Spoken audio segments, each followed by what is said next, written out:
What is going on, my broskiis? My name is Toadskii, back again, here to bring you guys yet another One Piece Treasure Cruise video. We have some wicked news here today. We actually have the full data download for the Kaido batch, the Kaido crew batch. It's going to be arriving not only on Japan, but on One Piece Treasure Cruise Global as well. This is the first official released banner that's going to be on both sides of the game at the same time once this sync schedule has come in full effect. So this is exciting times for Treasure Cruise players. We're actually going to be getting characters the exact same time as Japan, so get excited, right?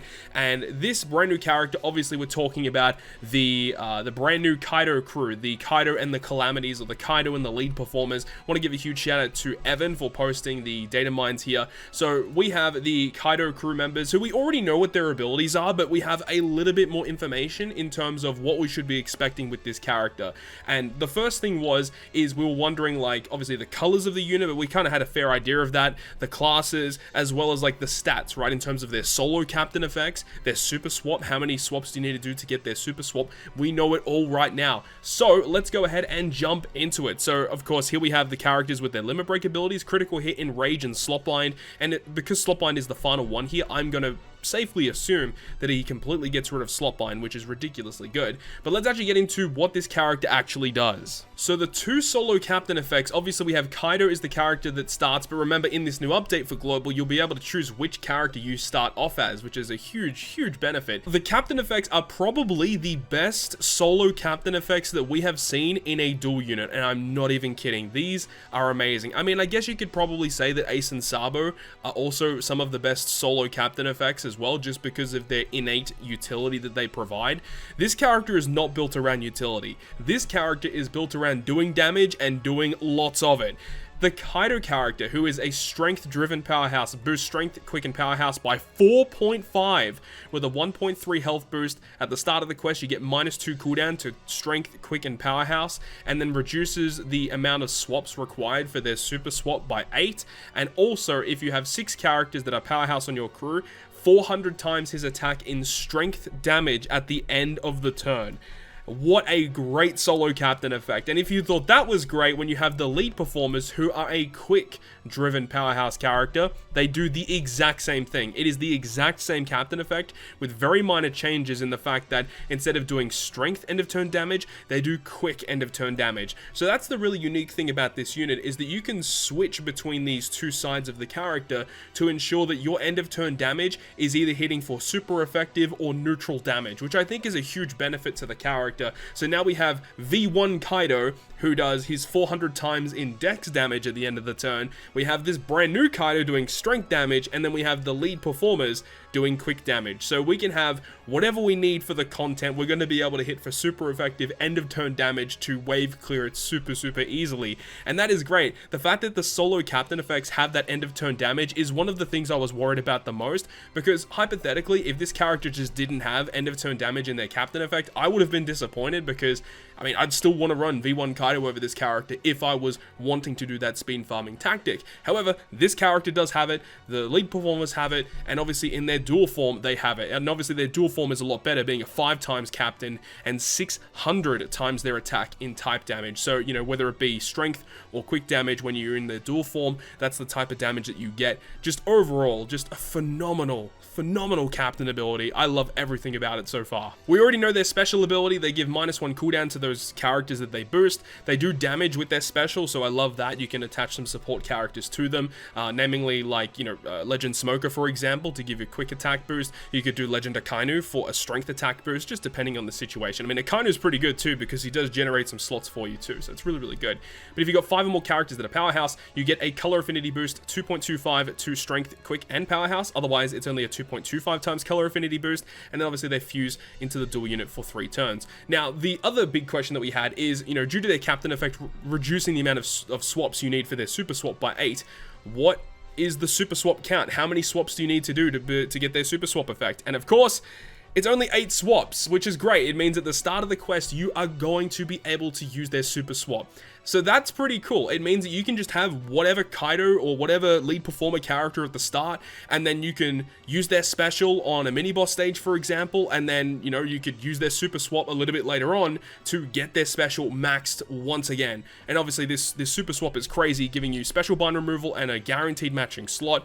It charges their special to max and 500,000 damage that bypasses every single effect in the game. Just overall, pretty impressive stuff. And this is confirmed that Kaido and the lead performers are going to be debuting on a Kizuna Clash Sugo-Fest. So this is the Sugo-Fest being advertised on Japan, obviously saying the 1000th episode celebration. And another thing as well that's kind of disheartening is, at the moment, we don't know the exact legends available, but we see Ace and Sabo and we see Sanji Pudding.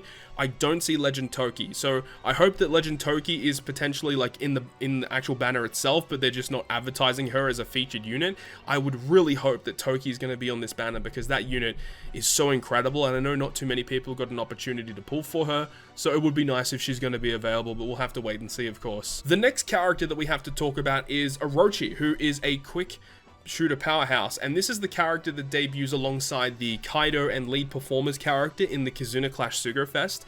So let's go ahead and talk about this guy.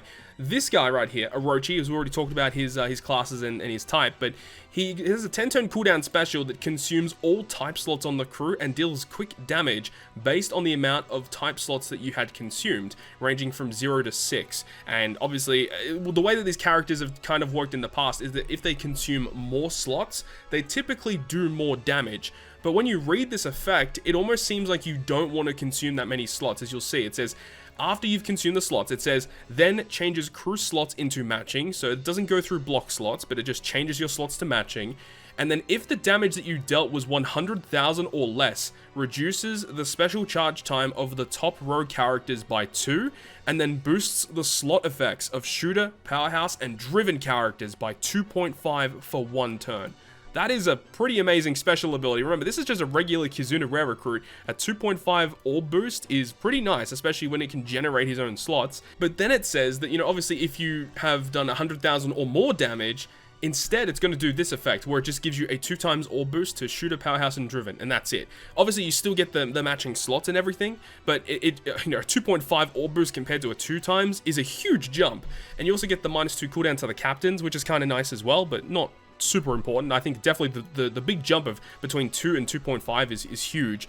So I wonder, maybe it's going to work in reverse. Like, if you consume more type slots, maybe you actually do less damage. We'll have to wait and see how that kind of works out. It just seems very bizarre, unless obviously it's in a situation where if you're in a piece of content, maybe in this Kizuna, they give you like a full board of recovery or a full board of tandem or something like that, and then use this special to, you know, consume nothing, and then it doesn't do any damage at all, or does it like 1 damage. Maybe in that instance it could be useful. It just seems very bizarre. I'm not really too sure how this one's going to play out. But now we're at the new super evolution that's coming to the game, and remember, this is also going to be debuting on global, and we have 6+ BROOK. This was completely left field. I don't think anyone predicted BROOK to be receiving a super evolution this month. Myself personally, I thought Odin was going to be receiving a super evolution, or Chopper. I think those two made the most sense for the situation, but for some reason they're going with BROOK, so that's that. Let's go ahead and break down his abilities, because I am a little disappointed, but when you really think about it, if you're a BROOK fan, you probably are a big fan of this super evolution, but I don't know, BROOK's not a character I use. I can't really say that it's a good super evolution or a bad super evolution. Technically, it is a good super evolution because they did change a lot, but let's just go ahead and break it down. His captain effect does change depending on if you have his expansion or if you have his regular captain ability. So if you're a huge fan of BROOK and you have expanded him, you're going to have a lot more fun with his super evolution. So of course, you revive it from game over once during the adventure, and if you attack and you're at full HP, you get a 3.25 times attack boost.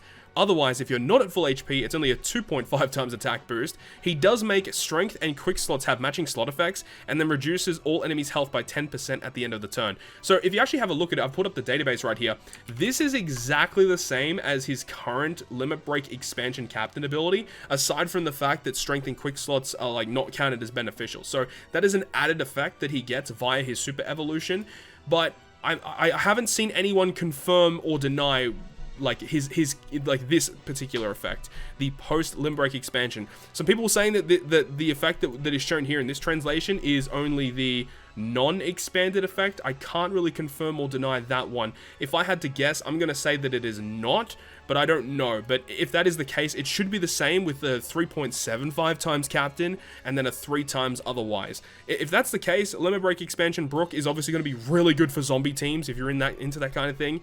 But like, as I said, I'm not really a huge fan of it. You know, when you look at it, yes, it is a buff to the unit, but it doesn't really, you know, bump this character up in my eyes in terms of my tier list. I don't know if I'd rank him higher than what he's currently ranked. I don't even think I've got him on any of my tiers. He's fine. If you're into Brook, I'm sure you're going to love it. Brook's special ability, though, is actually pretty good because they've given him a couple of different things. Number one, he now adds 0.8 to the chain multiplier for 2 turns, so additional damage is always great. He recovers 14,000 HP with the additional, but then also for 3 turns, he recovers additional HP, 4,343 for an additional 3 turns, which is pretty good. He reduces damage received by 90% for 1 turn, changes block slots into matching, and then makes all type slots matching for 2 turns. This is a new effect of changing block slots into matching, which he did not do before.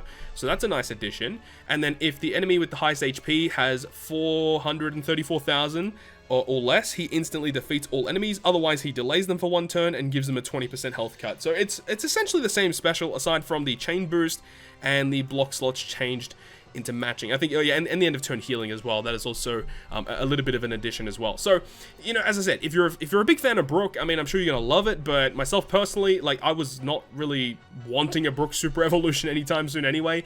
And like, even if you asked me like a week ago, you know, what would you want from a 6+ Brook? Honestly, I wouldn't even know what to say because Brook is just not even in my radar. But again, for fans of Brook out there, you guys would be happy. And then very briefly, we can have a look at his PvP abilities. He says that he gives crew HP level 6, and if he himself has 70% or less health, then he gives your Dex characters level 5 defense. Would be pretty good on a Dex defense team, don't see a problem with that.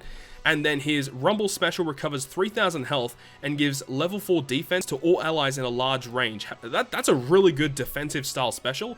The problem is it's a 35 CT, which is incredibly high. But then again, in a large range for that much recovery and that much defense, I mean, it makes sense why the CT is that high. If this was like a 30 CT for that special, boy oh boy, this would be an amazing unit to be using. But I think this is still a respectable PvP unit. I don't see an issue with this unit at all. So with all of that being said, that is going to conclude this video today. Very much looking forward to when this Sugo-Fest drops on global, obviously on the 19th of December at 1900 PST time for the update 11.2.2. Of course, I'm going to be live streaming when that goes live, so definitely come through to the stream. It's going to be a bunch of fun. Hopefully I can see you guys there. But other than that, hopefully you guys enjoyed the video. If you guys did, make sure to leave a like, and if you want to stay up to date with all the content that I post, including more One Piece Treasure Cruise content, make sure to hit the subscribe button down below. But on that, guys, I'll see you guys within the next video.